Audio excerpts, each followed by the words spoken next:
Niye son zəngə əvvəl xeyir dua verdim, sonra əziz valideynlərə, ata-analara müraciət edirəm.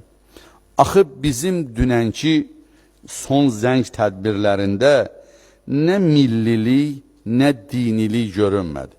Milliliyimizə də bir qılınc çəkildi, diniliyimizə də, müsəlman kimi də. Dünən 11-ci sinifi bitirən şagirdləri, qız balalarımız, mini yubkada, İspan rəqsi, xarici rəqslər heç başa düşmədiyi dildə eləyirlər. Məcburdur ki, məktəbi qutaran cəmaatın uşağını oynadasan mini yubkada.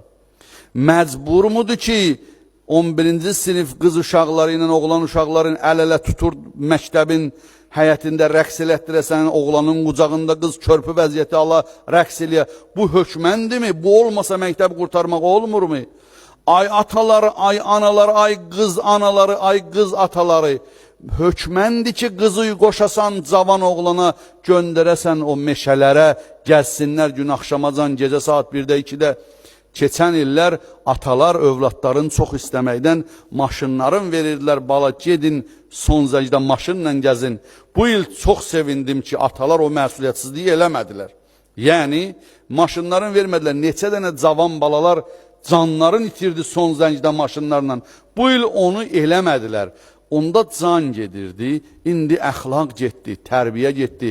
Sabah ay o qız anası, sabah o qızıy, gələcəyin anasıdır, ərə vermək istəmirsən.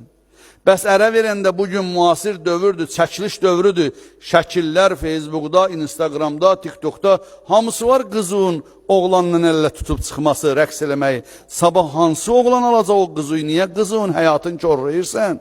Onsuz da bugün zamanımızda cavanlar çatıb 30-35 yaşa evlənə bilmirlər. Niyə? Bəs qədər də qız var, əlhamdülillah, evlənməyə. Amma deyirlər, ailə qurmağı qız. Ailə dəyərlərimiz dəyərdən düşdü, gözdən düşdü. Axı bu nə millilik var burada, nə dinilik. Bu günləri bu cəhətdən yalvarıram valideynlərə. İstəyirsiniz övladlarınız bu fitnilərdən amanda qalsın, evinizdən, həyatınızdan dini sıxışdırıb çıxartmaqla nail ola bilməyəcəksiniz. Din gətirin, siz müsəlmansınız, dini gətirin, övladlarınızı dindar eləyin, molla olmasın, müəllim olsun, həkim olsun, mühəndis olsun, amma dininə əməl eləyən bir mütəxəssis olsun. Din onu belə əxlaqsızlıqlardan qoruyacaq.